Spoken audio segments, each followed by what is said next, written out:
松浦さん、こんにちは。あ、こんにちは。今日は何を教えてくれるんでしょうか。今日はですね、夏場の養蜂苗師をちょっとお見せしたいと思います。それと今年のですね、宮崎県の細密状況もちょっとそこら辺もお知らせしたいと思いますので、よろしくお願いいたします。よろしくお願いします。はい。松浦さん、久しぶりですよね、養蜂。ですよね。もう花屋蘭屋さんの方がですね、ちょっと忙しくて、養蜂の方はあんまり来てなかったんですけど、まあでもしっかりこうたまに来て養ってたんで、なんとか順調に育っております。で、今年の宮崎県の細密状況をちょっと説明いたしますと、4月に雨が多かったんですよね。でそのために予定していた量の蜜が取れなかったということですね。レンゲも少し期待していたんですけど、レンゲもですね、花は咲いたんですけれども、花がですね、虫に食べられるとかいうのもあったりして、それと雨が多かったのもあってですね、ほとんど取れなかった状態ですね、4月の方はですね。みんなに聞いてみると、4月は結構皆さんも取れなかったという状況ですね。で5月になって、一応うちはメインは黒金餅、芋靴ってこれで言うんですけどね、それをメインに取ろうと思っていたんですけど、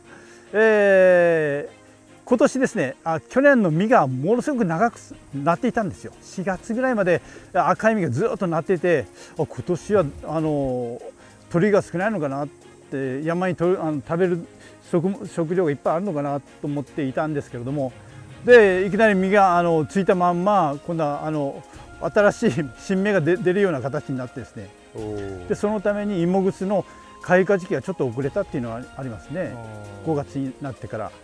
でそれもやっと花がちょっと少なめに咲き始めたんですけれども、今度は台風が来まして、花芽を全部飛ばしてもらってですね、期待していた芋ぐすの蜜があんまり取れなかったっていうのもあって、4月5月散々な結果だったということですね。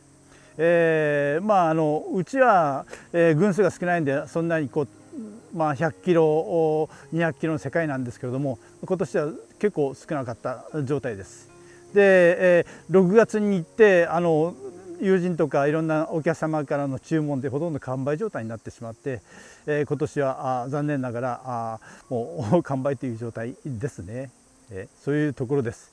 でもですね、来年に向けてこの夏場から冬場にかけてが大事になるんで、そこら辺も夏場の苗師、今日はやってみますけれども、そこら辺が大事になってきますんで、皆さんもですね、是非夏場に餌切れしないとか、ダニにやられないとか、そういうのを注意して見られるといいかなと思いますんで、はい、今からちょっと夏の苗師をちょっとやっていきたいと思いますんで、よろしくお願いいたします。よろしくお願いします。それではですね、今回は細密した2段箱、それをもうほとんど1段に落とそうかなというところで考えている群れなんですよね。もう蜂が結構いたんで、それでもう心情が変わっております。はい、心情を変えた群れになります。で、群れをですね増やす場合には、これをもう一つ分けることもできるんですけれども、そこら辺はちょっと中を見ながら考えていきたいなと思っております。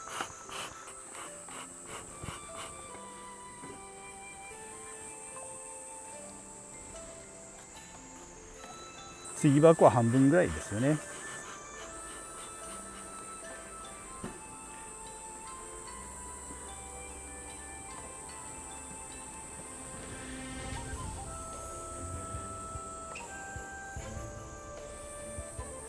これはもう新しい巣枠入れたんですけど、まだ巣を作っていませんね。この巣枠は少し蜜を溜めているっていう状況ですね。もうこれは上にですね蜂が少ないんで、もう一段に減らしてもいいですね。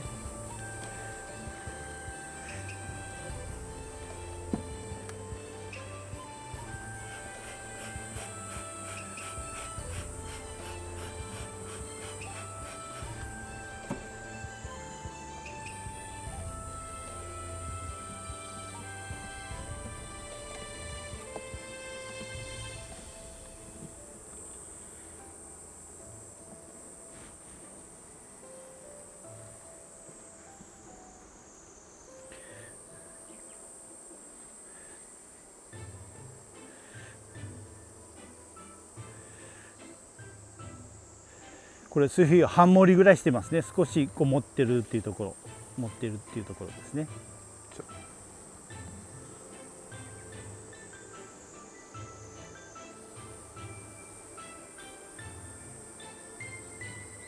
これが蜜枠っていうんですけど、端っこの方ですね。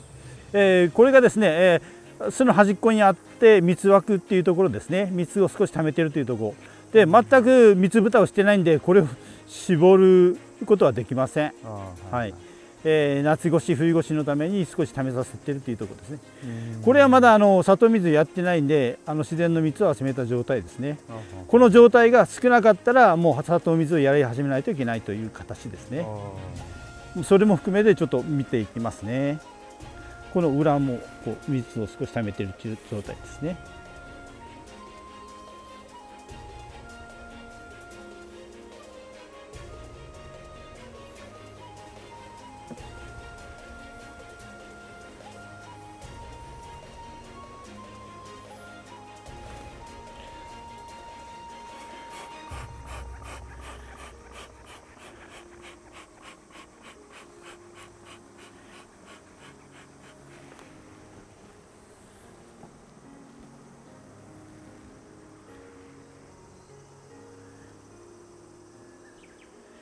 今も蜜が溜まっているかと、あと女王がいるかいないかを今確認しています。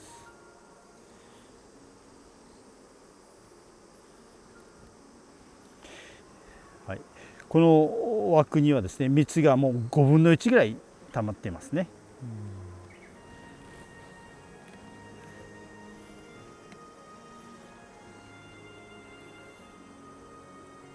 もう夏に入ると暑いとですね、女王も卵を産まなくなりますんで、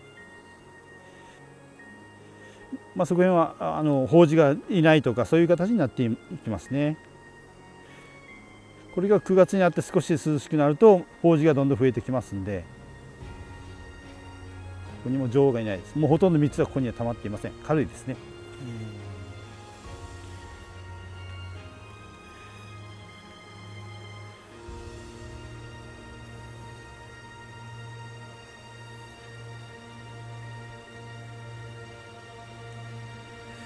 ここにも女王がいないですね。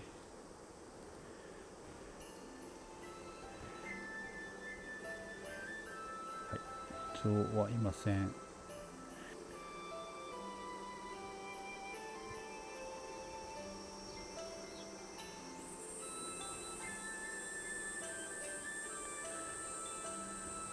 ここにも女王がいないですね。で、少し蜜を溜めていますね。キラキラしますもんね。はい。でもこの蜜の量は全然足らないと思うんですよね。ですからもう餌をやり始めないとこれちょっと間に合わないかなという感じですね。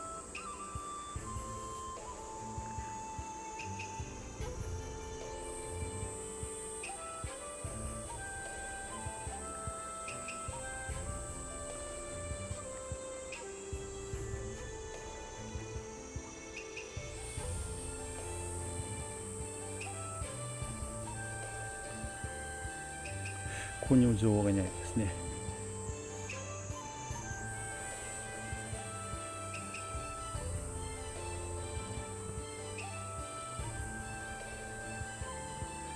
ここにもちょっと蜜は溜めているんですけど、4分の1ぐらいかな、上の方にですね。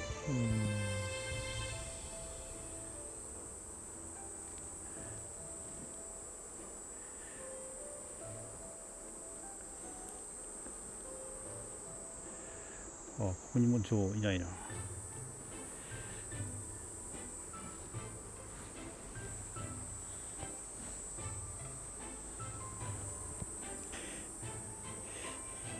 よく女王は一番端っこにいるという場合が多いんですけど、ここにおるかな。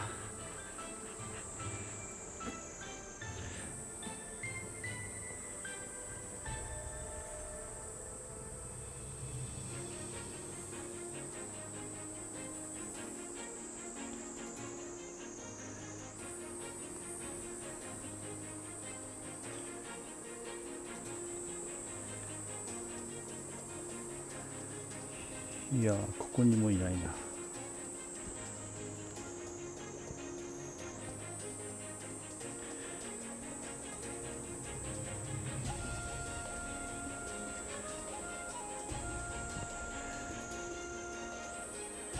で群れ自体はあまり暴れていないんで女王はいると思うんですね。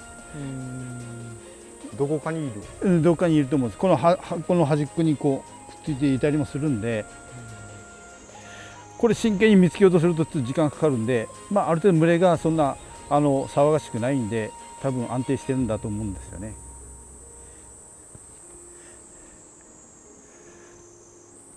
で餌がちょっと足りない状況なので、これは2段はもう外してから1段にします。で、餌箱を入れてから餌をやるような体勢を取っていきたいと思います。でもう一通りちょっと軽くこう女王を探してみますね。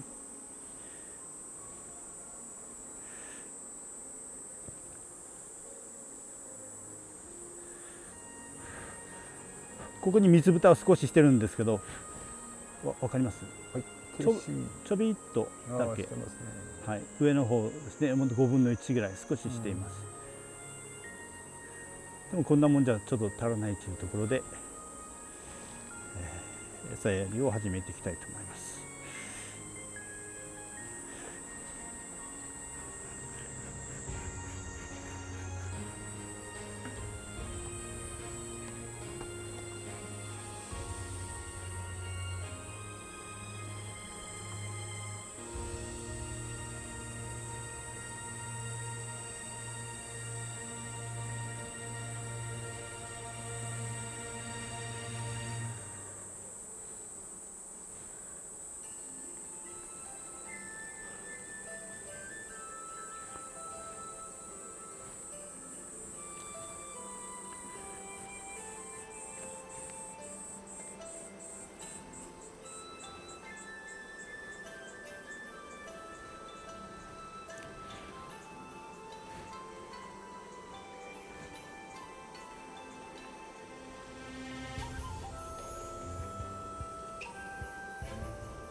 はい、ここにもいなかったですね。この箱のへりにいっぱいついてるんで、そこへんにいる可能性も高いんで、はい、今回はこれで内視終わりで、枝がある程度少ないんで次回に餌やりをしたいと思います。この箱はですね、上に乗せてちょっと掃除をさせたいと思いますんで、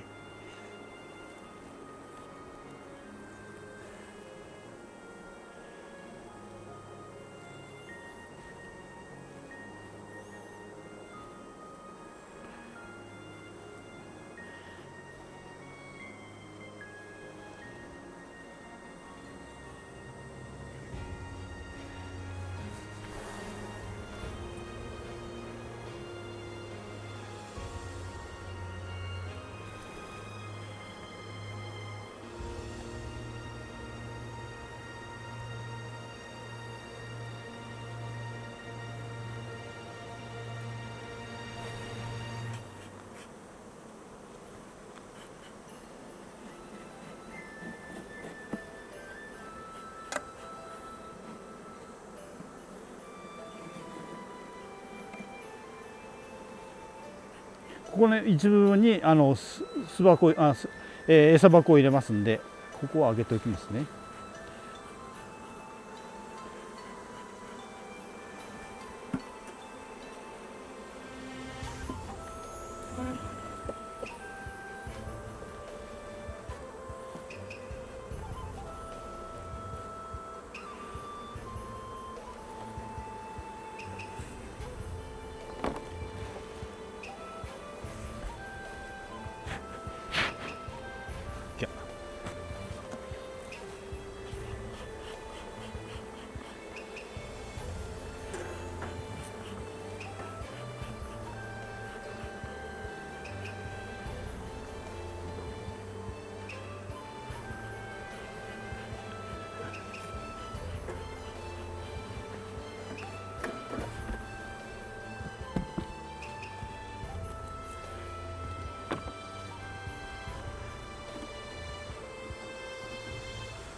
女王がいないかちょっと探しているところですね。こ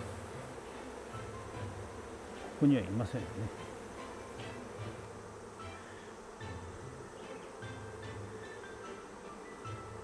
ね。この箱はですね2段だったんですけれども、新女をですね他のところに移しました。で新しく変王台を作らせて、新しい群れを作ろうとしている箱ですね。ちょっと見てみますね。10日ほど前に女王を外したところです。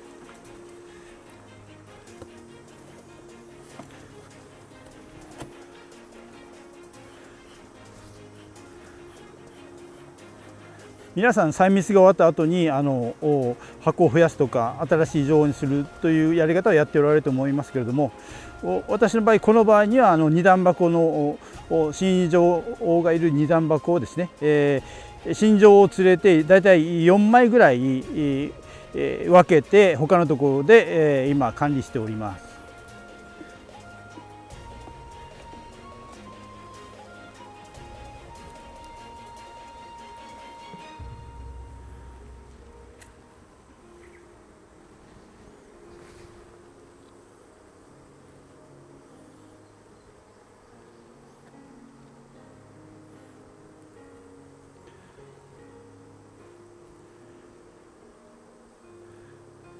今はですね蜜があるかどうかと変王台がちゃんとできているかどうかを確認しております。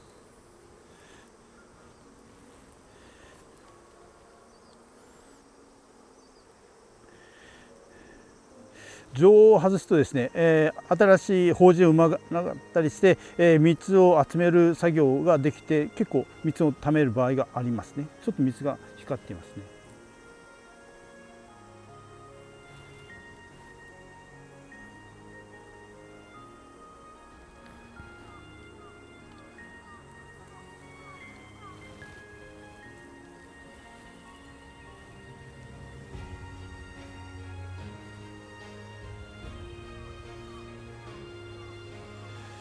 これが変王台です。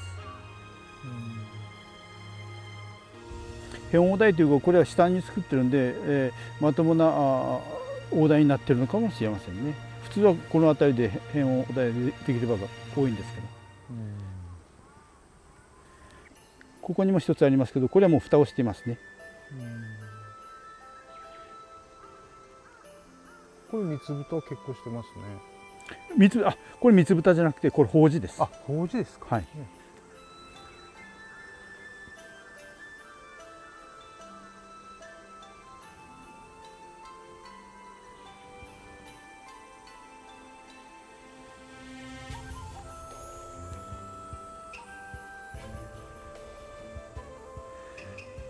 ここには法事がちょっと中ぐらいの法事がいっぱいいるんですよね。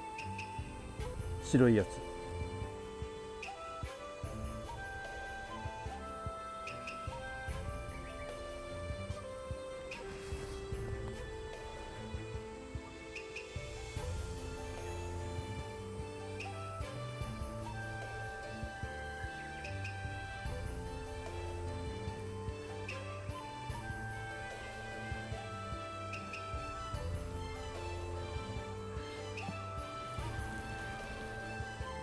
普通に作る大台じゃなくて、女王がいなくなった時に急に作り始める大台のことを変大台って言うんですね。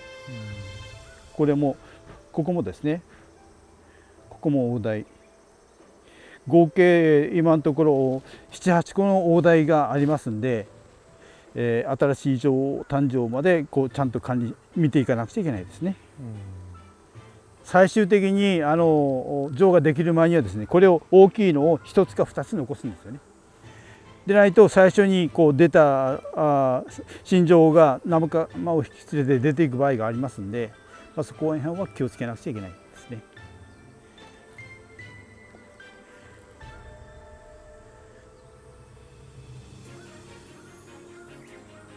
でこのボコボコ出ているのが、これがオスバチの巣胞ですね。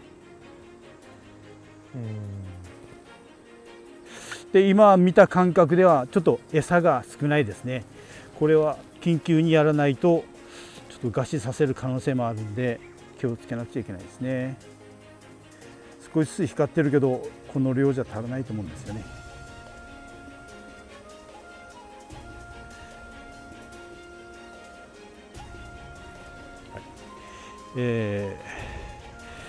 というとここに餌箱を置きますんで、一つ開けてからこれは直していきたいと思います。ちゃんと大台ができているんで、これは新女王誕生までは目が離せないというやつですね。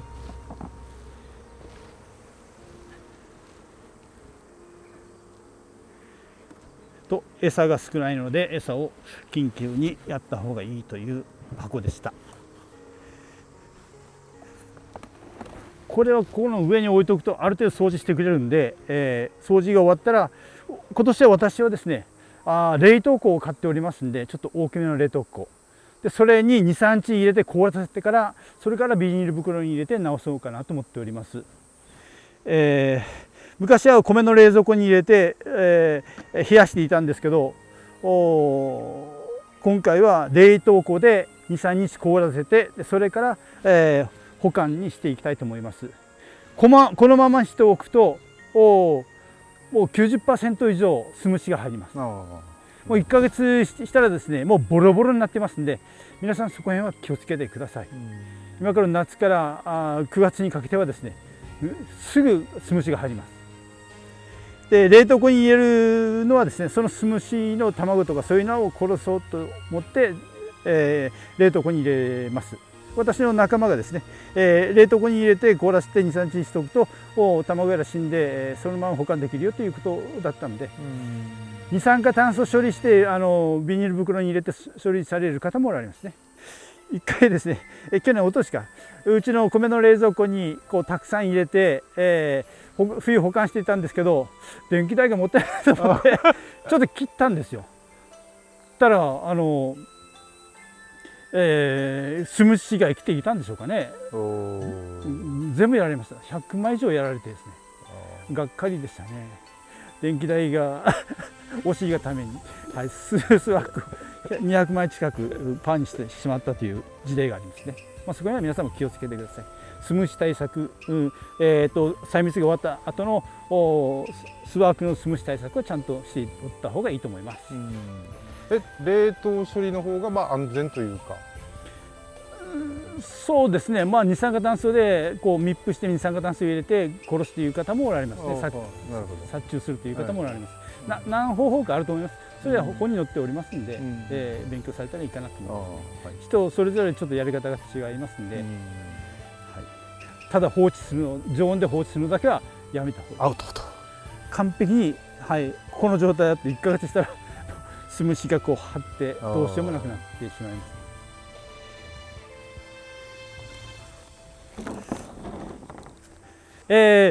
今日はですね7月の20日なんですけれども、海の日ですね。